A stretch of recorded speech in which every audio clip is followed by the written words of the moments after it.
그러므로 형제들아, 내가 하나님의 모든 자비하심으로 너희를 권하노니 너희 몸을 하나님이 기뻐하시는 거룩한 산 제물로 드리라. 이는 너희가 드릴 영적 예배니라. 부활절 7번째 주일, 하나님의 보호하심과 인도 아래 예배자로 불러주시니 감사합니다. 이 자리에 머리 숙인 하나님의 자녀들을 주님의 보혈로 덮어 보호하여 주시고 영원하신 말씀을 따라 영과 진리로 드리는 예배가 되게 하여 주옵소서. 또한 이 예배를 통해 우리 속에 잃어버린 한 영혼을 향한 마음을 품게 하시고 주님의 사랑으로 열방을 품게 하옵소서. 예수 그리스도의 이름으로 기원하옵나이다. 아멘.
지난 한 주간 우리의 삶을 돌아보며 침묵으로 참회의 기도를 드리겠습니다.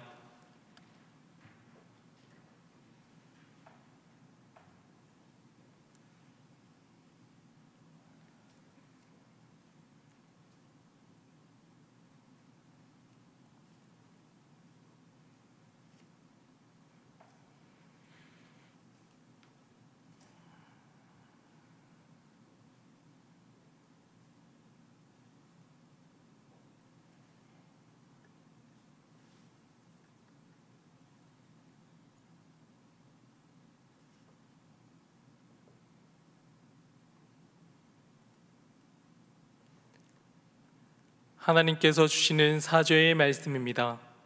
이스라엘아, 여호와를 바랄지어다. 여호와께서는 인자하심과 풍성한 속량이 있음이라. 그가 이스라엘을 그의 모든 죄악에서 속량하시리로다. 아멘.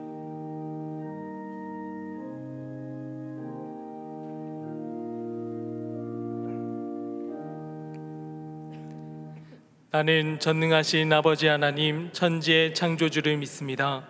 나는 그의 유일하신 아들 우리 주 예수 그리스도를 믿습니다. 그는 성령으로 잉태되어 동정녀 마리아에게서 나시고 본디오 빌라도에게 고난을 받아 십자가에 못 박혀 죽으시고 장사된 지 사흘 만에 죽은 자 가운데서 다시 살아나셨으며 하늘에 오르시어 전능하신 아버지 하나님 우편에 앉아 계시다가 거기로부터 살아있는 자와 죽은 자를 심판하러 오십니다.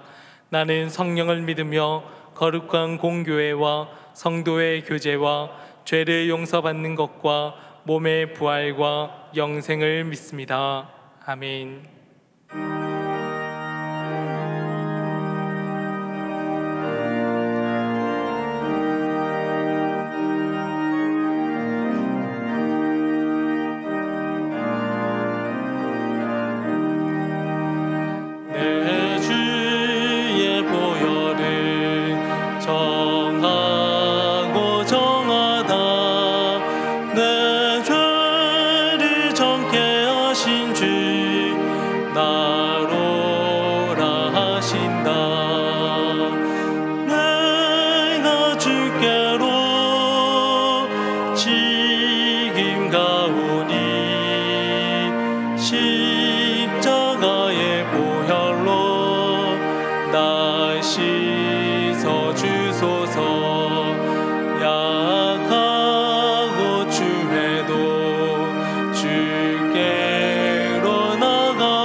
이 시간 교회 공동 기도 제목으로 함께 기도드리겠습니다. 첫째, 제2국에서 사역하시고 삼여전도회에서 후원하는 박순철, 김은주 선교사님, 유치원 및 초등학교 사역을 통해 지역 선교가 잘 이루어지도록. 둘째, 오순절 성령강림 50일 작정 예배를 통해 거룩한 삶의 예배자로 살아가도록. 셋째, 다음 세대를 지켜주시고 등교를 통한 수업과 교육이 원활하게 진행되도록 담임 목사님의 영육간의 강건함과 가정과 사역을 위해 다 함께 기도하겠습니다. 사랑의 하나님, 감사합니다. 은혜의 단비를 허락하시고 예배 가운데 함께 기도하며 나아갈 수 있도록 도와주셔서 감사합니다. 세계 선교를 위하여서 함께 기도합니다. 제2국에서 사역하시는 박순철, 김은주 선교사님, 유치원, 초등학교 사역을 통해서 그 지역의 선교가 잘 이루어질 수 있도록 주님 붙들어 주시옵소서. 오순절 성령강림 50일 작정 예배를 통하여서 거룩한 삶의 예배자로 살아가게 하시고 가정이 기도로 회복할 수 있는 시간들 되게 하여 주옵소서. 다음 세대를 지켜주시고 등교를 통한 수업과 교육이 원활하게 진행될 수 있게 하시고 우리 학생들의 안전을 지켜주시고 하나님 수업 가운데 임재하여 주옵소서. 담임 목사님의 영육간의 강건함을 붙들어 주시고 모든 사역과 가정 가운데 하나님의 은혜를 부어 주시옵소서.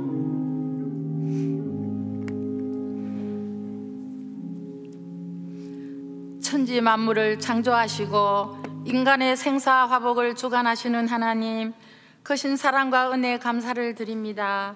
오늘은 부활절 7번째 주일 예배를 주님 전에서 드리게 됨을 감사드립니다.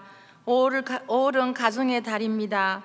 자녀들은 부모님께 효도하며 부모님은 자녀들을 사랑하며 스승님을 존경하는 마음으로 밝은 사회가 될 수 있도록 인도하여 주시옵소서.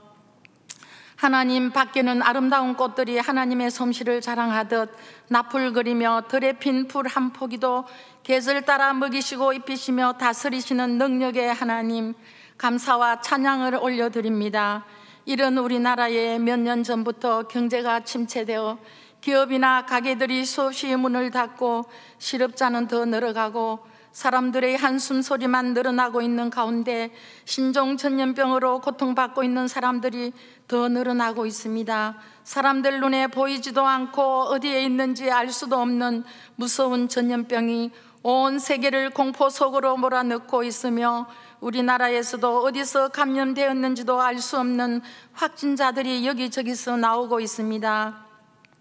주님, 이러한 신종 전염병의 사태도 주님 섭리 안에 있음을 깨닫게 하시고 전염병이 무섭고 두려운 게 아니라 하나님 말씀대로 살지 못했음을 두렵고 떨리는 마음으로 고백하며 실천하며 행함을 보이는 삶 살게 해 주시옵소서.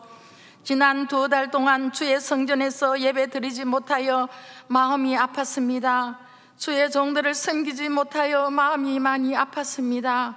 보고 싶은 성도들을 보지 못하여 마음이 아팠습니다. 외국에서나 가끔 교회가 문을 닫고 다른 것으로 바뀌는 것을 보았지만 우리가 하나님 성전에서 예배 드리지 못함을 접하고 보니 참 마음이 많이 아팠습니다. 주님, 이러한 전 세계적이고 끝이 보이지 않는 데서도 우리 동안의 가족들을 지켜주심에 감사를 드립니다. 하나님, 이 어려움이 하나님 섭리 안에 있다면 속히 지나가게 하옵시고 이 기회를 통하여 첫믿음 첫사랑을 회복시켜 주시고 우리의 무능하고 안일한 신앙생활을 새롭게 점검하는 계기가 되게 하옵소서. 주님께서 말씀하신 먼저 그의 나라와 그의 의를 구하라, 그리하면 이 모든 것을 너희에게 더하시리라 하는 말씀을 붙잡고 이 어려운 가운데서 주님의 축복을 받아 주님 살아계심을 증거할 수 있게 도와주시옵소서. 대통령과 유정자들을 위하여 기도합니다. 먼저 하나님께 무릎 꿇고 기도하게 하옵시고 정당과 계파만을 위해서가 아니라 대한민국의 미래와 국민 모두가 잘 살 수 있는 정치를 하도록 은혜를 베풀어 주시옵소서. 그동안 우리들을 이끌어 가시느라 수고하고 애쓰신 담임 목사님을 위하여 기도합니다. 이번 전염병으로 인하여 마음 아파하시며 많이 힘드셨을 텐데 영육이 강건케 하시며 맡겨진 사역 잘 감당케 하시어 이 시대에 꼭 필요한 하나님의 종이 되시길 기도합니다. 가정의 평안도 허락하여 주시옵소서. 부목사님들과 전도사님들 가정에도 축복해 주시옵소서. 교회 환우들과 어려움을 당한 성도들을 위로해 주시고 능력의 손으로 만져 주옵소서. 성가대를 비롯하여 이름도 빛도 없이 수고하고 애쓰는 분들을 축복해 주시옵소서. 이 시간도 함께 하시는 예수님의 이름으로 기도하옵나이다. 아멘.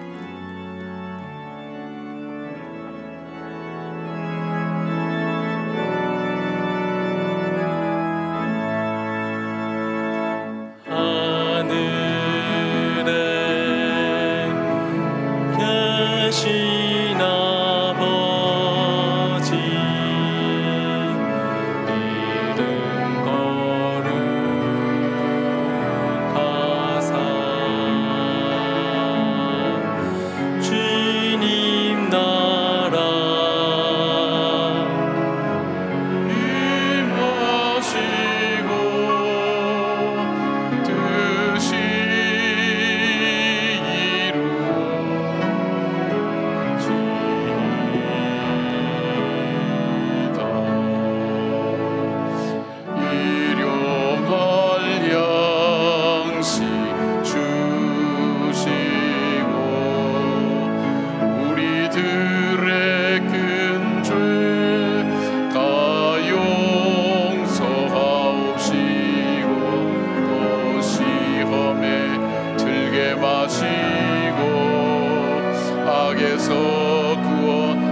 영상 예배를 드린 지 3개월째가 되어갑니다. 이제는 우리가 예배당에서 예배를 드리는 분들과 영상으로 예배를 드리는 분들이 나누어져서 함께 예배를 드리지만, 우리가 이런 일들을 당하고 보니 우리 일상의 예배들이 얼만큼 소중했는가 하는 것을 생각해 봅니다. 시간이나 그리고 예배 드리는 그런 모든 것들을 소홀히 대했던 우리 자신들을 돌아보며 언제까지나 지금까지 있었던 것이 유지됨이 있을 거라는 생각을 저희들이 이제는 내려놓고, 하나님 우리에게 주어진 일상 하나하나가 하나님의 선물과 은혜임을 다시 깨닫게 됩니다. 꼭 이런 어려움을 겪어야 우리에게는 소중한 것이 무엇인지, 우리에게 일상 속에 주신 하나님 은혜가 무엇인지를 알게 되는 저희들의 어리석음을 용서해 주시고, 하나님 2000년병 가운데서도 하나님께서 베푸신 그 은혜와 자비를 통하여 믿음으로 살아가는 저희들 되게 해주시기를 간절히 원합니다. 하나님, 마음과 정성을 다하여 예배의 자리에 아버지 앞에 나온 한 분 한 분들을 주님께서 붙드시고 위로하시고 격려하여 주셔서, 하나님께서 말씀하셔서 하늘의 음성을 듣고 믿음으로 하나님 응답하며 이 세상 가운데 승리하는 주님의 자녀로 살아가기에 부족함이 없도록 도와주시며, 이 땅을 살고 있지만 하나님 나라 백성으로 살아가는 저희들이 이 땅의 삶의 기준이 아니라 하나님 나라의 삶의 기준을 가지고 걸어가기에 부족함이 없도록 도와주시옵소서. 고난을 이길 수 있는 은혜가 우리 가운데 가득하게 하여 주시옵소서. 귀한 물질을 아버지 앞에 올려드립니다. 하나님, 이 물질이 드려질 때에 하나님 영광 받으시고 드리는 손길마다 믿음으로 하나님 앞에 올려드리오니 믿음의 예물 되게 하시며, 하나님 11조와 감사의 예물과 구제와 선교와 주일 헌금 위에 하나님 함께 하셔서 빈손으로 오지 않고 아버지 앞에 예물을 준비하는 주의 성도들, 그 삶 가운데 하나님께서 주시는 것으로 그 인생이 늘 채워지게 하여 주시고, 하나님 날마다 일마다 때마다 도우시는 때를 따라 돕는 주의 은혜로 날마다 더하여 주시옵소서. 이 물질이 쓰여지는 곳에 하나님께 영광이 되게 하여 주시오며, 주님의 역사와 주님의 생명의 열매들이 맺혀질 수 있도록 주님 함께하여 주시옵소서. 지금 하나님, 병중에 있는 우리의 지체들을 특별히 붙들어 주시고, 저희들이 어떤 질병이 있든 간에 하나님 이 시간 주님의 손으로 안차하여 일으켜 세워주시고 깨끗게 하여 주시고 회복하여 주시옵소서. 또 긴 병으로 어려움 중에 있는 우리의 지체들, 또 요양원에 있는 우리 어르신들까지도 하나님 이 시간 찾아가 주셔서 함께하여 주시옵고, 하나님 어디 있으나 주님과 동행하며 믿음으로 걸어가는 그 믿음이 변치 않도록 하나님께서 지켜주시고 보호하여 주시옵소서. 오늘도 우리 예배 가운데 함께 하셔서 한 사람도 그냥 온 사람이 없는데 하나님 주께서 지명하여 부른 한 사람 한 사람이 주의 음성을 듣게 하시고 주님과 만나는 은혜가 있게 하시고 거절할 수 없는, 부인할 수 없는 하나님 은혜를 고백하는 귀한 예배가 되게 하여 주시옵소서. 예수님의 이름으로 축복하며 기도드리옵나이다. 아멘. 할렐루야. 예, 여러분들 축복하고 사랑하고 또 환영합니다. 우리 좌우 있는 분들 좀 인사하시겠습니까? 예, 인사해 주시기 바랍니다. 인사의 의미는 주의 평강을 기원합니다 하는 그런 인사입니다. 우리 영상 보시는 분을 위해서도 하이 한번 늘어주시기 바랍니다. 예, 같이 예배드려서 감사합니다. 고맙습니다. 예, 우리가 함께 예배를 드릴 수 있어서 참 고맙습니다. 우리가 오순절 성령 강림 50일 작정 예배 이번 주간이 마지막 주간입니다. 여러분께서 꾸준히 잘 해오셨는데, 교회로서는 기도의 향기가 끊어지지 않도록 하는 것과, 또 여러분의 개인의 삶 속에서는 하나님께 작정 예배를 드리면서 이 고난과 시련 이때에 하나님께서 더 채워주시는 주의 은혜를 사모하는 귀한 역사함을 사모하는 귀한 저희들의 기도가 있습니다. 이제 일주일 남았는데 아직도 한 번이라도 참석 못한 분들은 참석하셔서 예배를 드릴 수 있었으면 좋겠습니다. 한국교회가 5월 31일 성령 강림 주일, 다음 주일부터 예배 완전 회복의 그런 주일로 선포하고 지금 여러 가지 준비하고 있습니다. 지금 또 새롭게 이 전염병이 시작이 되니까 어떻게 될는지 모르겠지만, 우리가 그래서 저희 교회도 예배를 오후 예배로, 우리 원래 예배대로 돌아가는 걸로 그렇게 했습니다. 단지 이제 시간을 조금 더 늘려서 우리가 사이에 간격을 좀 더 두도록 그렇게 했습니다. 그래서 1부는 7시, 2부 지금 우리가 2부를 드리고 있죠. 2부는 9시 반이 9시 20분이 아니라 9시에 드리게 됩니다. 2부에 9시에 드리고 예전에 2부 예배입니다. 3부가 11시 반에 드리게 됩니다. 그 다음부터는 2시간 반씩 간격해서 4부가 2시, 5부가 4시 반에 그렇게 예배를 드리게 됩니다. 여러분들께서 어제 이제 장례식도 가보고 이제 결혼식장도 가보고 하니까 밖에는 전혀 사회적 거리하고는 관계가 없는 것 같아요. 여러분도 이렇게 여기서 예배 드리시고 여기 실물이나 여기 가셔서 마스크 벗고 만지고 얘기하고 가까이 뺨 비비고 이렇게 하면 안 됩니다. 자녀들한테 항의가 들어왔어요. 우리 어머니 지금 큰일 나겠다고. 저 실물 교회까지는 거룩하게 다 사회적 유리조하고 쫙 나가고 나면 그때부터 잘 있었냐 이러면서 마스크 확 벗어 던지고 보고 싶었다 이러고 그러면 안 됩니다. 끝까지 여러분 잘 해주셔야 됩니다. 그래야 교회가 일단은 보호되고 또 여러분도 보호되고 건강을 또 잘 유지하고 또 젊은 분들은 어른들을 위해서 또 마스크를 잘 좀 착용해 주시면 고맙겠다 그런 생각이 들어갑니다. 여전히 교육부서는 각 부서별로 개별 목화해서 우리 부모님들이 함께 예배드리는데 이번 기회에 자녀들과 함께 예배드리고 또 자녀들이 무엇을 배우는지도 함께 부모들이 아는 기회가 되었으면 좋겠습니다. 주일 저녁 예배는 가정 예배지로 계속 드리고 있습니다.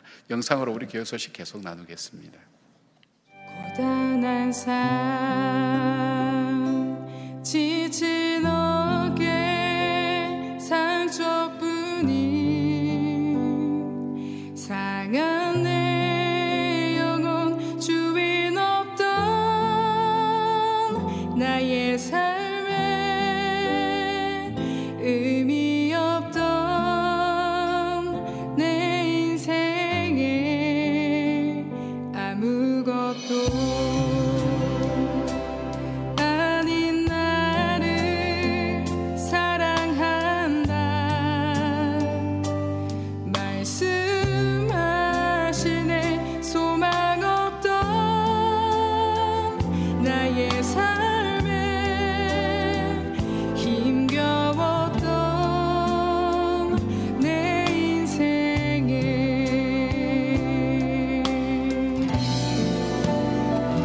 사랑의 능력으로 다가오네 한 줄기 생명으로 다가오네 성령의 능력으로 채우시네 주님의 사랑으로 채우시네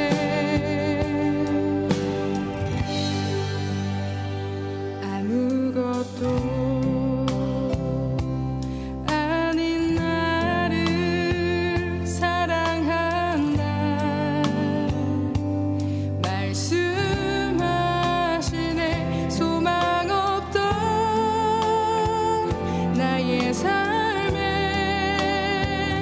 힘겨웠던 내 인생에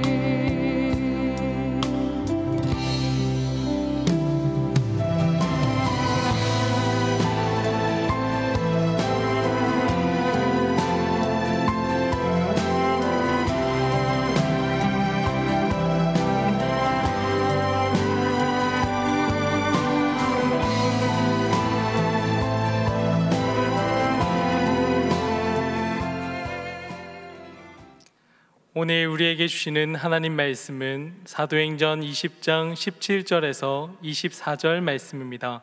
다 함께 일어나셔서 하나님의 말씀을 경청하겠습니다. 바울이 밀레도에서 사람을 에베소로 보내어 교회 장로들을 청하니 오매 그들에게 말하되 아시아에 들어온 첫날부터 지금까지 내가 항상 여러분 가운데서 어떻게 행하였는지를 여러분도 아는 바니 곧 모든 겸손과 눈물이며 유대인의 관계로 말미암아 당한 시험을 참고 주를 섬긴 것과 유익한 것은 무엇이든지 공중 앞에서나 각 집에서나 거리낌이 없이 여러분에게 전하여 가르치고 유대인과 헬라인들에게 하나님께 대한 회개와 우리 주 예수 그리스도께 대한 믿음에 증언한 것이라. 보라, 이제 나는 성령에 매여 예루살렘으로 가는데 거기서 무슨 일을 당하는지 알지 못하노라. 오직 성령이 각 성에서 내게 증언하여 결박과 환난이 나를 기다린다 하시나 내가 달려갈 길과 주 예수께 받은 사명 곧 하나님의 은혜의 복음을 증언하는 일을 마치려 하면은 나의 생명조차 조금도 귀한 것으로 여기지 아니하노라. 이것은 하나님의 말씀입니다. 아멘.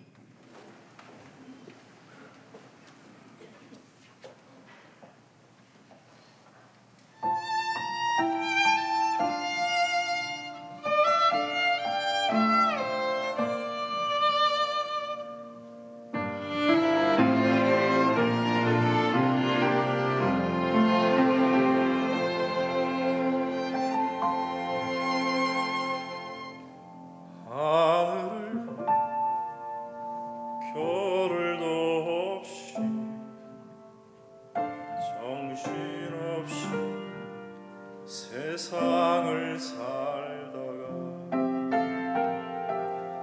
마음에 먹먹함이 내 삶을 짓누를 때 그제서야 주님을 찾습니다. 행복을 느끼 겨를도 없이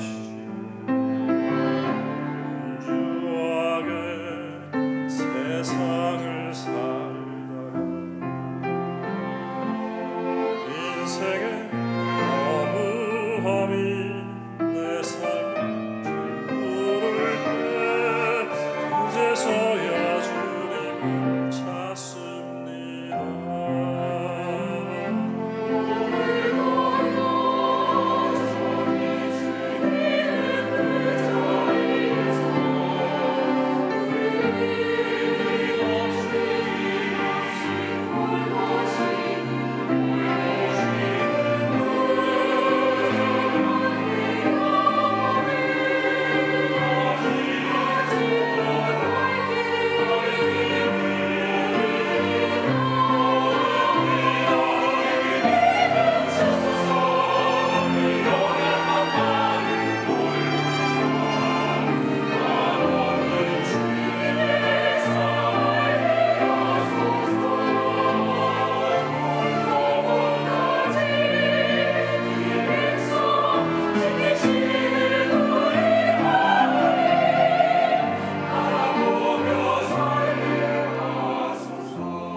아멘.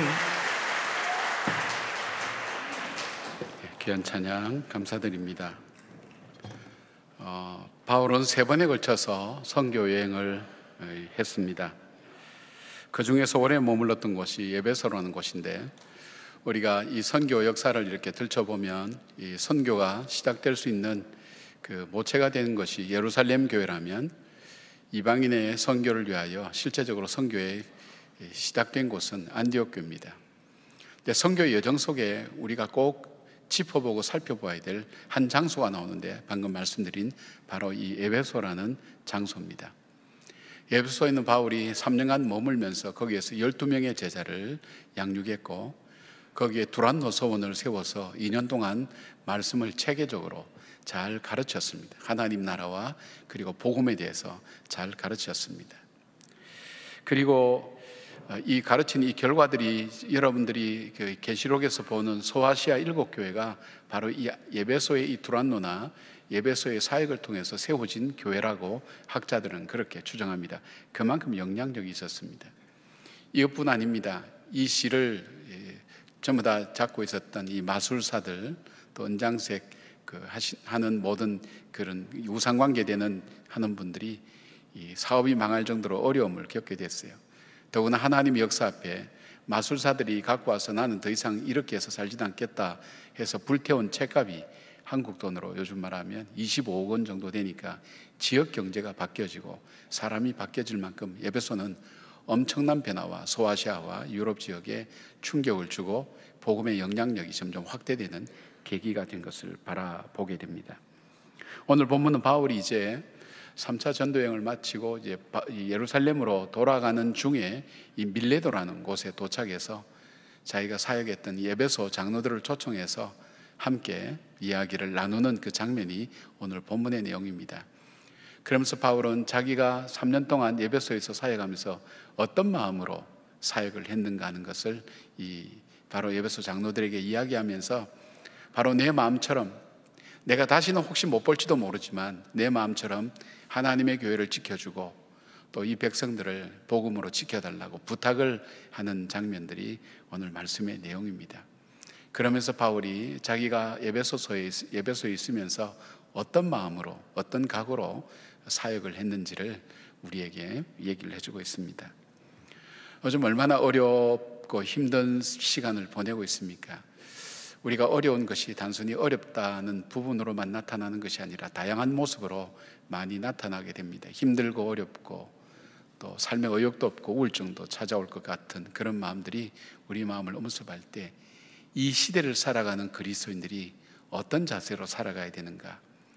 그래서 가장 척박했던 땅이라고 얘기에는 바로 그 에베소를 통해서 하나님의 크고 놀라운 역사를 일으켜 세웠듯이, 가장 힘들고 어려웠던 이 시대를 통해서 이 시간을 통과하면서 한국 사회가 다시 달라지고 한국 교회가 다시 변화되는 그 일을 위하여 우리가 어떤 각오로 바로 이 어려움을 이겨나가야 될 것인가 하는 것을 바울의 그 각오를 통해서 우리가 함께 배울 수 있었으면 좋겠습니다.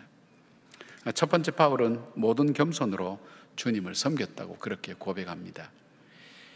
바울이 주를 섬길 때에 그는 모든 겸손이라 그랬는데, 이 모든 겸손이라는 것은 온전한 겸손입니다. 항상이라는 표현, 늘. 그러니까 사람과 대상에 따라서, 환경에 따라서 달라진 것이 아니라 누구에게든지 언제든지 그는 겸손함으로 주님을 섬겼다고 그렇게 고백합니다. 이렇게 표현하기가 쉽지 않죠, 그죠? 목회나 사역은 사람과 교회를 섬기는 것을 통해서 하나님의 일을 이루어 나가는데, 이때 바울은 바로 이 겸손의 자세를 가지고 일관성 있게 섬겨 나갔다고 장로들에게 그렇게 얘기합니다. 여러분, 어떤 사람이 겸손할 수 있습니까? 교만은 우리의 본성입니다. 우리는 조금만 우리에게 이 하나님의 은혜가 떨어지게 되면 이 교만해지면서 우리의 의가 나타나기도 하고 우리 자신의 주장이 나타나게 하는데, 어떻게 겸손하게 사람에게 대할 수 있는가, 겸손하게 살 수 있는가. 첫째 중요한 것은 은혜가 우리 속에 가득해야 됩니다. 은혜가, 하나님 은혜. 은혜라는 게 뭘까요? 은혜라는 것은 내가 죄인이었다는 사실을 아는 겁니다. 내가 정말 허물과 죄로 죽었다, 나에게는 희망이 없다, 내 앞에 기다리고 있는 삶은 영원한 형벌, 지옥밖에 없었다는 사실을 내가 받아들이는 겁니다. 뭐 이대로 살다가 죽으면 끝나겠지, 그것이 아니라 한 번 죽는 것은 사람의 정한이 지지만 그 외에는 심판이 있고 심판 다음에 영원한 형벌 속에 내가 들어갈 수밖에 없는 존재였다. 그리고 내 인생이지만 내가 내 인생을 마음대로 할 수 없는 정말 이 무능한 그런 자신이었다는 것을 인정하고 받아들이는 것이 이 복음의 가장 첫 번째 자세입니다. 그런데 그런 나에게 아무런 이유도 없이, 조건도 없이 그 하나님께서 자기 아들을 죽여서까지 나의 죄값을 치루어 주시고 나를 구속하여 나를 사셨다는 것입니다. 그러니까 이제는 내가 사는 것이 아니라 내 안에 계신, 나를 구속하신 그리스도가 내 안에 사신다는 말씀이 뭐냐면, 나는 원래 희망이 없고 죽었는데 그런 나를 그 하나님이 살려주셨으니까 지금 내가 사는 것은 하나님의 은혜로 살아가고 있고 내 인생은 덤으로 살아가고 있다는 사실을 내가 아는 겁니다. 알 때 우리는 교만해질 수가 없습니다. 누구를 탓할 수가 없습니다. 왜냐하면 내가 죄인 중에 괴수였는데, 내가 용서받지 못할 허물과 죄로 이미 죽은 죄인이었는데, 나는 죽은 자였습니다. 근데 그런 나를 살려주셨으니까 얼마나 하나님의 은혜가 나에게 감사합니까? 그러니까 이 나에게 이 은혜에 대한 감사, 은혜가 넘칠 때 나에게는 겸손할 수밖에 없습니다. 사람에게 자랑할 것도 없고 이야기할 것도 없다는 것입니다. 두 번째, 그러니까 자연스럽게 어떻게 되죠? 예수 그리스도께서 나의 구세주와 주님 되시니까 예수님의 사람이 되고 예수님이 원하시고 예수님이 기뻐하신 삶을 사는 것, 그것이 바로 겸손의 삶이요 주님의 뜻을 따라가는 삶이라는 것을 받아들이는 것입니다. 두 번째, 우리가 겸손할 때는 이 모든 것이 하나님께서 나에게 주신 것이라는 사실을 내가 믿음으로 받아들이고 그렇게 살아갈 때 우리는 겸손할 수밖에 없다는 것입니다. 고린도전서 4장 6절부터 7절까지, 형제들아 내가 너희를 위하여 이 일을 나와 아볼로를 들어서 본을 보였으니 이는 너희로 하여금 기록된 말씀 밖으로 넘어가지 말라 한 것을 우리에게서 배워 서로 대적하여 교만한 마음을 가지지 말게 하려 함이라. 누가 너를 남달리 구별하였느냐? 내게 있는 것 중에 받지 아니한 것이 무엇이냐? 내가 받았은즉 어찌하여 받지 아니한 것 같이 자랑하느냐 되어 있습니다. 여기서 바울은 하나님 말씀 밖으로 넘어가지 말라는 겁니다. 자기 임의로 살아가지 말라는 겁니다. 내 인생은 이렇게 살 거야, 내 삶은 이렇게 살 거야, 임의로 살아가지 말라는 것입니다. 여러분, 우리가 부패한 우리 속성은 하나님 말씀 따라가는 것이 고통스럽습니다.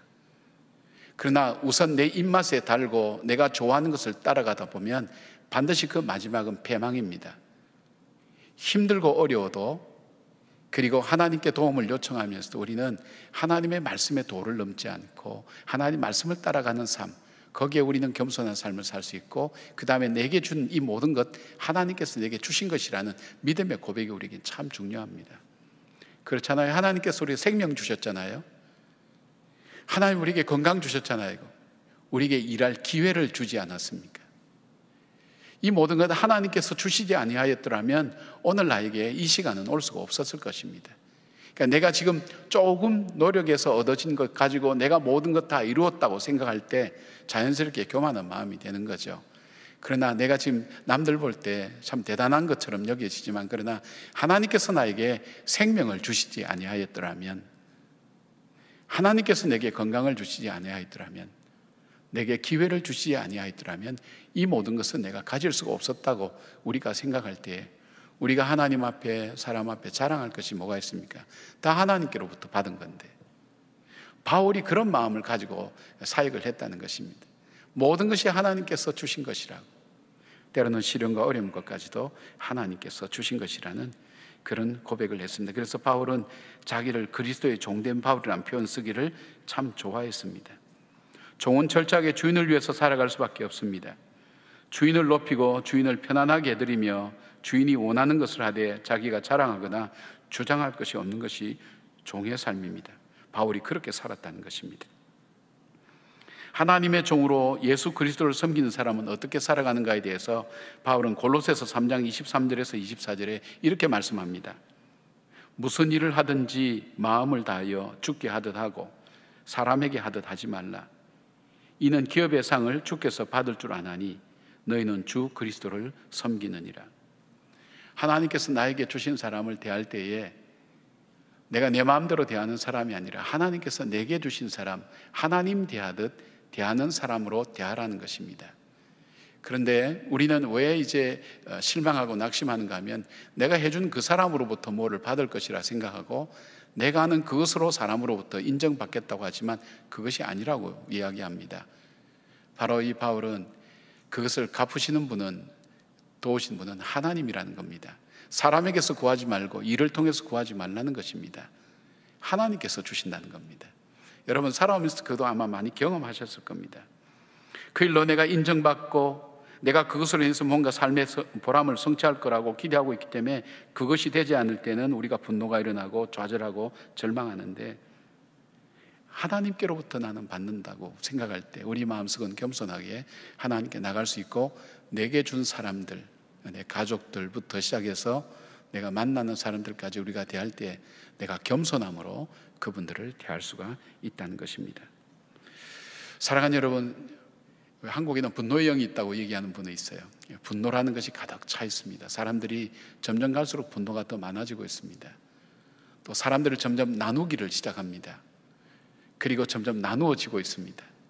가진 사람과 갖지 못한 사람, 젊은 사람과 나이 든 사람, 많이 배운 사람과 못 배운 사람, 여러 가지 유형으로 그렇게 지역으로도 다 나누어지고 나누어지는 그 형편 속에서 오늘 이 시대를 살아가는 우리의 마음 자세는 어떠했냐면, 주를 섬길 때 겸손함으로, 모든 겸손함, 온전한 겸손함으로 사람들을 대할 때 나하고 다르다 할지라도, 나에게 때로는 힘들게 한다 할지라도 그 사람들 대할 때도 이 바울은 겸손함으로 대했다고 그렇게 고백합니다.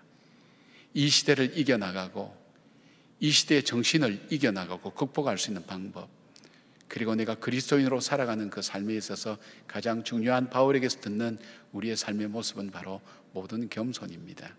하나님께서 주신 그 겸손함으로 이 시대를 이겨나가며 우리의 가정과 내게 주신 성도들을 귀하게 여기고 사랑하는 그 사랑이 여러분의 삶에 가득하기를 주의 이름으로 축원합니다. 두 번째로 사도 바울은 어떤 자세로 임했는가 하면 눈물로 섬겼다고 그렇게 고백합니다. 20장 31절 보니까, 그러므로 여러분이 일깨어 내가 3년이나 밤낮 쉬지 않고 눈물로 각 사람을 훈계하던 것을 기억하라고 그렇게 말씀하고 있습니다. 여기 주를 섬겼다, 어떻게 섬겼는가, 눈물로 섬겼다는 그런 표현이죠. 바울이 에베소서 사역할 때 눈물로 사역했다는 것을 장로들은 알고 있습니다. 그 장로들에게 이야기를 합니다. 내가 3년 동안 정말로 눈물로 섬겼다. 눈물로 섬겼다는 의미가 뭘까요? 진심으로 섬겼다는 겁니다. 내가 월급쟁이처럼 월급 받고 일하는 사람처럼 하지 않았다는 거예요. 정말 한 영혼 한 영혼을 안타깝게 보면서 귀하게 여기고 그렇게 그 사람들을 섬겼다고 그렇게 얘기합니다. 영혼을 사랑하는 마음으로 목회했다고 그렇게 얘기하는 것입니다. 그리고 그 눈물 속에는 목회를 하면서도 많이 실망하고 힘들고 아파하는 것들도 적지 않았음을 이렇게 눈물이라는 말로서 표현합니다. 눈물하면 자주 읽었던 김현성 시인의 눈물이라는 시가 있습니다. 이 시는 사랑하는 아들을 먼저 하나님 나라로 보낸 후에 그 아버지의 애절한 마음, 아픈 마음, 그러나 그것을 신앙으로 다시 승화시켜 나가는 그 시인의 마음을 고스란히 담고 있는 시가 바로 이 시입니다. 제가 한번 읽어드리겠습니다.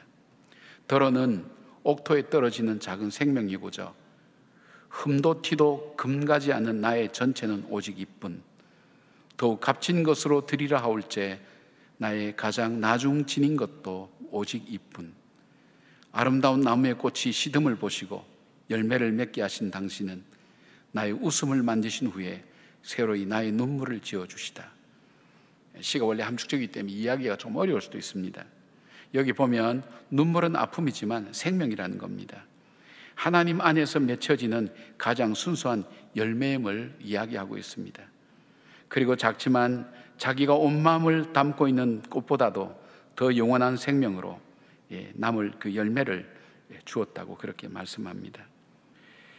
나에게 웃음을 만드신 후에 나의 삶에 새로이 새 생명을 지어주신, 그 눈물을 지어주신 그 의미는 나에게 웃음을 만드신 후에 표면적인 인상의 현상적인 웃음 그 너머에 더 깊은 영혼의 눈물을 주셔서 더 깊은 하나님의 생명을 체험하게 했다고 그런 고백입니다. 눈물은 아픔이지만 생명입니다. 하나님 안에 맺혀지는 가장 순수한 열매임을 말씀하고 있다는 것입니다. 바울은 남다르게 눈물이 많았습니다. 밀레도에서 자기가 목회했던 장로들과 마지막 헤어질 때 끌어안고 우는 모습들, 그리고 그런 모습 통해서 예배소를 통해서 그 성도들을 남다르게 만났던 바울의 모습을 우리는 볼 수 있습니다. 바울은 빌립보서 3장 18절에 보면 사람들이 십자가의 복음을 거역하고 있는 그 안타까움으로 눈물을 흘렸던 사람이기도 합니다. 로마서 9장 1절에는 복음 없이 살고 있는 사람들을 생각하며 눈물을 흘렸습니다. 고린도후서 2장 4절에는 환난과 시련 많은 고린도 교회를 생각하며 안타까움에 눈물을 흘렸습니다. 그래서 바울은 이렇게 얘기합니다. 에베소 교회는 내가 떠난 후에 교회를 힘들게 하는 일과 힘들게 하는 사람이 있더라도 내가 이 눈물로 당신들에게 그리스도의 이 복음을 증거한 것을 잊지 말아 달라고 부탁을 하는 겁니다. 그리고 교회 안과 밖에서 밀려오는 시련 앞에 인내하며 진실로 서로 믿음 안에서 사랑하며 섬겨달라고 눈물로 부탁하는 것을 보게 됩니다. 그것이 에베소 장로들에게만 했던 부탁이겠습니까? 어쩌면 오늘 이 시대를 사는 우리들에게 부탁하는 부탁이 아니겠습니까? 바울의 서신을 통해서 내가 눈물로 진심으로 영혼을 사랑하는 마음으로 한자 한자 한 글자 한 글자 적어서 여러분에게 부탁했습니다.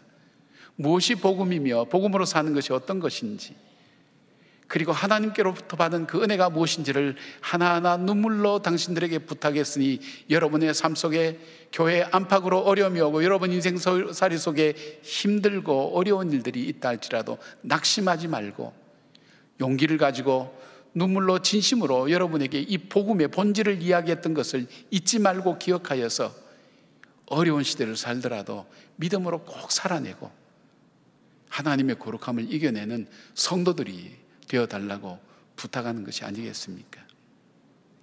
여러분, 우리는 힘들고 어려울 때 믿음의 길에서 많이 떠납니다. 기도의 자리에서, 말씀 보는 자리에서, 섬기고 봉사하는 자리에서 많이 떠나게 됩니다. 우리가 힘들고 어려운 것은 우리에게 하나님 앞에 더 집중하지 못하게 만드는 요인도 될 수 있지만 오늘 이 바울의 눈물의 가르침, 눈물의 말씀을 우리가 기억할 때 우리는 이 어려울 때일수록 믿음으로 더 살아내는 아름다운 주의 성도들이 되어달라고 부탁하는 이 부탁 앞에 진심으로 여러분 이 어려운 시기를 믿음으로 살아가는 정말 귀한 여러분들 되시기를 주의 이름으로 축원합니다. 세 번째, 사도 바울은 시험을 참고 주님을 섬겼다고 말씀하고 있습니다. 19절 우리가 한 번 더 읽어보겠습니다. 곧 모든 겸손과 눈물이며 유대인의 관계로 말미암아 당한 시험을 참고 주를 섬긴 것과 되어 있습니다. 바울은 겸손과 눈물로 섬긴 것과 동시에 유대인의 관계로 말미암아 여러 가지 어려움을 당했지만 인내하면서 견디며 주님을 섬겼다고 말씀하고 있습니다. 돕는 사람은 10사람도 부족하지만 방해하는 사람은 한 사람도 많다는 말이 있습니다. 바울이 복음을 전할 때에 교묘하게 바울의 복음의 내용과 사역을 방해하면서 사람들이 복음을 받아들이지 못하게 했던 것은 그에게 도움이 될 줄 알았던 유대인들이었습니다. 바울의 복음 사역은 공중 앞에서도 개인적으로도 가가호 방문하면서도 증언했습니다. 그리고 유대인이나 헬라인이나 누구든지 이 복음을 전했습니다. 그 속에 회개와 예수 그리스도가 자기 삶 속의 인생의 주인이며 그리고 부활의 주님인 것을 증거하며 하나님 나라가 이루어지도록 증거하며 전했습니다. 이 중요한 사역에 정작 도움이 될 자기 동족이 이 사역에 방해가 될 때 얼마나 많이 낙심하고 지쳤는가 알 수 없었다고 얘기합니다.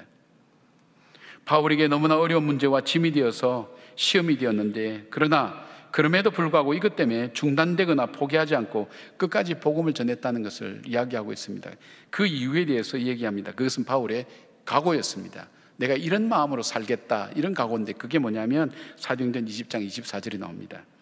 내가 달려갈 길과 주 예수께 받은 사명 곧 하나님의 은혜의 복음을 증언하는 일을 마치려 하면은 나의 생명조차 조금도 귀한 것으로 여기지 아니하노라. 그리고 빌립보서 3장 13절 14절에 형제들아 나는 아직 내가 잡은 줄로 여기지 아니하고 오직 한 일, 즉 뒤에 있는 것은 잊어버리고 앞에 있는 것을 잡으려고 표대를 향하여 그리스도 예수 안에서 하나님이 위에서 부르신 부름의 상을 위하여 달려가노라. 바울에게 있어서 생명은 귀했습니다. 그러나 그에게 더 귀한 것은 바로 사명이었습니다. 이 복음을 끝까지 증거하는 겁니다. 누가 방해를 하든 누가 어렵게 하든 개의치 않고 끝까지 달려가는 것입니다. 시련과 고난은 우리로 하여금 가야 될 길과 해야 될 길을 포기하게 만듭니다. 그러나 자기가 해야 될 목표를 아는 사람, 그 목표를 이루기 위해서 마음에 각오를 갖는 사람은 중간에 포기하지 않습니다. 바울은 이 복음을 증거하는 일에 시험 앞에서 포기하지 않았습니다. 여러분, 힘들면 힘들다고 얘기를 하고 포기 쉽게 하는데 힘들면서도 이런 각오를 한번 해보지 않겠습니까? 그래, 이 시대가 어려우면 어려울수록, 내 개인의 삶이 어려우면 어려울수록 나는 이것을 이겨내며 내가 믿음으로 한번 살아보리라. 나로 하여금 믿음의 길에서 멀어지게 만드는 일들이 있다 할지라도 변치 않은 하나님의 말씀, 이 말씀대로 내 인생을 한번 살아보리라. 이런 결심과 각오를 여러분 해보진 않겠습니까? 바울은 자신의 각오를 보면서 바로 에베소의 성도들과 장로들에게 표현하는 그것입니다. 힘들고 어려운 일, 정말 포기하고 싶은 일들이 올 때 여러분 속에 이 마음을 버리지 마십시오. 이 복음은 내 생명보다 더 소중하다고. 이 어려움을 꼭 한번 이겨내겠다고. 이 어려움을 극복하고 내가 반드시 하나님이 기뻐하시는 그런 삶을 살겠다고, 그런 각오를 가지고 이 어려움을 이겨내라고, 그리고 복음의 삶을 살으라고 그렇게 부탁하는 것입니다. 초대교회의 길을 묻다 저자인 알렉 그라이드 박사가 초대교회에 성장한 이유에 대해서 얘기하면서 이렇게 얘기합니다. 그들이 질병과 운명 그리고 귀신을 이기는 하나님의 능력을 전했기 때문이기도 하지만 중요한 또 하나의 이유가 있다면 삶을 통해 생명을 전하는 삶을 살았다고 그렇게 얘기합니다. 그 삶 자체가 생명을 전하는 삶을 살았기에 교회가 부흥할 수 있었다고 그렇게 초대교회의 역사가들이 얘기합니다. AD 200년 북부 아프리카에 살았던 그리스도인의 이야기, 이 문서를 통해 나오는 걸 한 절 읽어드리겠습니다. 우리의 숫자가 날마다 증가하는 것은 실수가 아니라 좋은 증거입니다. 삶의 아름다움이 교인들을 인내하게 하고 낯선 이들이 참여하게 됩니다. 우리는 위대한 것을 설교하는 것이 아니라 위대한 것을 살아가고 있습니다. 저는 믿습니다. 우리가 신앙생활을 하기 위해서 믿음으로 산다는 것은 사실 현실에서 굉장히 어려운 부분입니다. 사랑할 수 없는 사람을 사랑하고 믿을 수 없는 일을 믿음으로 나간다는 것은 쉬운 일은 결코 아닐 것입니다. 무엇이든지 진심으로 한다는 것도 쉬운 일은 아닐 것입니다. 그러나 우리가 외롭다 할지라도 고독하다 할지라도 이 믿음 가지고 살아갈 때 언젠가 마음대로 살아가던 이 땅의 사람들이 우리의 삶에 분명히 관심을 갖게 될 것입니다. 그리고 그 아름다움을 사모할 것입니다. 그리고 그 아름다움에 함께 참여하며 다가올 것입니다. 이것이 기독교 역사에서 나타났던 현실이었습니다. 기독교인들을 비난했어요. 미워했어요. 증오했어요. 그리고 멀리했어요. 그러나 살아갈수록, 죄가 짙어져 갈수록 죄가 주는 그 피곤함과 아픔 때문에 죄에서 벗어나기를 원하는 갈망이 그들 속에 찾아질 때 바로 기독교인들을 바라볼 수 있었습니다. 힘들지만 아름답게 살아가는 저들의 삶, 고통스럽지만 그 가운데서 소망을 찾아가는 저들의 삶 속에 빛을 보았던 것입니다. 그것이 바로 기독교가 전 세계로 퍼지게 된 중요한 요인이 된 것을 봅니다. 여러분, 이 전염병을 통해서 우리가 발견한 것이 있다면 모르겠습니다. 여러분 아셨던지 모르지만 우리나라 젊은이들이 어떻게 살아가는가 하는 삶의 형태를 많이 보게 됐습니다. 저들이 PC방으로 부터 시작해서 노래방이나 단란주점이나 그 다음에 뭐 포차 같은 데나 클럽 같은 데 가지 않고는 견딜 수 없는 젊은이들이 얼마나 많은가. 우리 신문 보도나 이런 데 보면 밤새도록 가서 놀고 지내와야 그들이 만족하며 살아가는 그 삶, 어찌 보면 참 고달픈 인생인데 그렇게 사는 것이 우리가 살아가는 이 현실에 우리 더불어 살아가는 우리 젊은이들의 삶입니다. 부모도 모르는 삶이었습니다. 그러나 여러분, 우리가 그리스도인답게 사는 것을 포기하지 말기를 바랍니다. 이 어려움 앞에 낙심하지 말기를 바랍니다. 바울은 그가 어려움이 올 때 이런 마음으로 그 어려움을 해석하고 받아들였습니다. 고린도후서 1장 8절부터 9절, 형제들아 우리가 아시아에서 당하는 환난을 너희가 모르기를 원하지 아니하노니 힘에 겹도록 심한 고난을 당하여 살 소망까지 끊어지고 우리는 우리 자신이 사형 선고를 받은 줄 알았으니 이는 우리로 자기를 의지하지 말고 오직 죽은 자를 다시 살리시는 하나님만 의지하게 함이라. 나에게 이 시련과 어려움 속에서 왜 나에게 이런 어려움과 시련이 오는가 할 때 바울은 살 소망까지 끊어지고 사형 선고까지 받았던 그 심한 고난 가운데서 내 삶이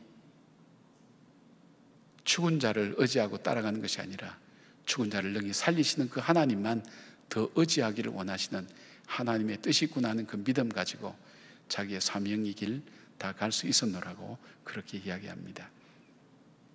오늘 어려운 시대를 살아간 여러분, 바울이 오늘 우리에게 부탁하는, 오늘날 이 시대의 교회에 부탁하는 것이 있습니다. 에베소 장로들이 아니라 오늘 우리에게 부탁하는 말, 모든 겸손으로 살아가십시오. 그래서 주님을 섬기십시오. 그럼 눈물로 진실로, 그리고 이 복음을 전하십시오. 그리고 복음을 나누십시오. 더 나아가 시련과 어려움이 온다 할지라도 포기하지 않고 오히려 내가 믿음으로 살아가리라는 그 믿음을 가지고 하나님 나라를 이루어가라는 귀한 부탁의 말씀을 우리 오늘 마음에 품고, 어려운 시간 우리가 마음대로 살고 되는 대로 살고 주어진 대로 사는 우리의 삶이 아니라 바로 이 복음을 붙들고 말씀을 따라 걸어가는 믿음의 귀한 결단들이 우리 모두에게 있기를 주의 이름으로 축원합니다. 아멘. 기도하겠습니다. 감사합니다. 고맙습니다. 아버지 뜻대로 살기를 원합니다. 그 믿음의 결심을 갖고 믿음으로 나가는 주의 백성들 위해 성령님 함께 하시고 믿어지는 믿음과 사라지는 믿음을 허락하여 주시옵소서. 예수님의 이름으로 기도드립니다. 아멘. 다 함께 일어나셔서 찬송가 447장 찬양하겠습니다.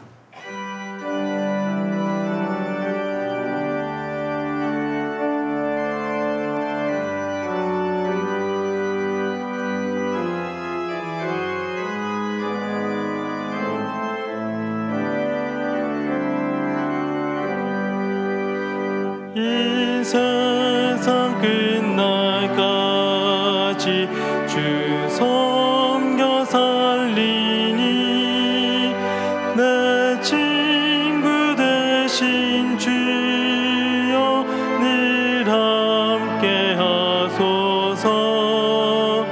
주 나와 함께 하며 전쟁도 겁없고 주 나를 인도하며 늘 안심하리라. 나 주를 따를 때에 주 약속하신 것 그 영광 중에 모두 이루어 주소서. 나 주의 뒤를 따라 섬기며 살리니 그 크신 은혜 속에 날 인도하소서. 이 세상 온갖 시험 내 맘을 흔들고 악한 원수들이 안팎에 있으나 주 나를 돌보시사 내 방패 되시고 내 옆에 계신 것을 늘 알게 하소서. 저 영광 빛난 곳을 주 허락했으니 그 허락하신 곳을 늘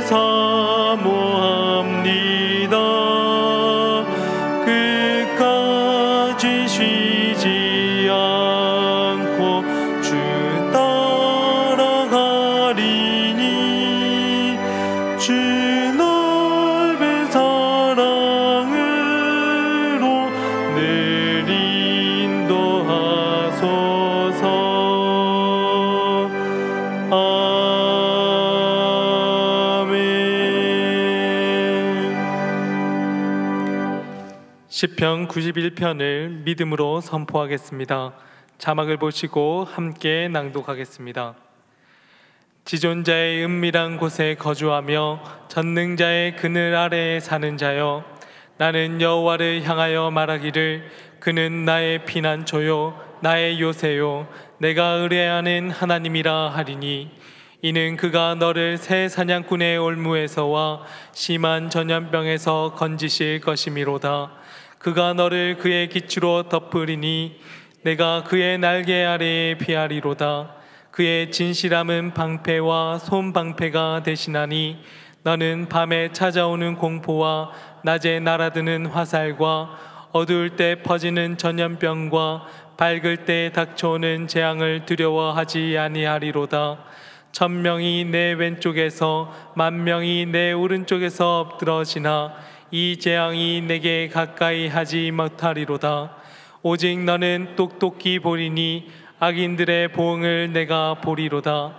내가 말하기를 여호와는 나의 피난처시라고 하고 지존자를 너의 거처로 삼았으므로 화가 내게 미치지 못하며 재앙이 내 장막에 가까이 오지 못하리니, 그가 너를 위하여 그의 천사들을 명령하사 내 모든 길에서 너를 지키게 하심이라. 그들이 그들의 손으로 너를 붙들어 발이 돌에 부딪히지 아니하게 하리로다. 내가 사자와 독사를 밟으며 젊은 사자와 뱀을 발로 누르리로다. 하나님이 이르시되 그가 나를 사랑한즉 내가 그를 건지리라. 그가 내 이름을 안즉 내가 그를 높이리라. 그가 내게 간구하리니 내가 그에게 응답하리라. 그들이 환난 당할 때에 내가 그와 함께하여 그를 건지고 영화롭게 하리라. 내가 그를 장수하게 함으로 그를 만족하게 하며 나의 구원을 그에게 보이리라 하시도다. 아멘. 이제는 우리 주 예수 그리스도의 은혜와 우리 하나님의 사랑과 성령님의 감화감동 역사하심이 오늘 바울이 밀레도 장로들에게 주신 그 부탁을 이 시대를 살아가는 나에게 주신 부탁으로 듣고 믿음으로 살기로 다짐하는 주의 백성들 머리 위에, 그 삶의 여정 위에 지금부터 영원까지 함께 하시기를 간절히 축원하옵나이다. 아멘.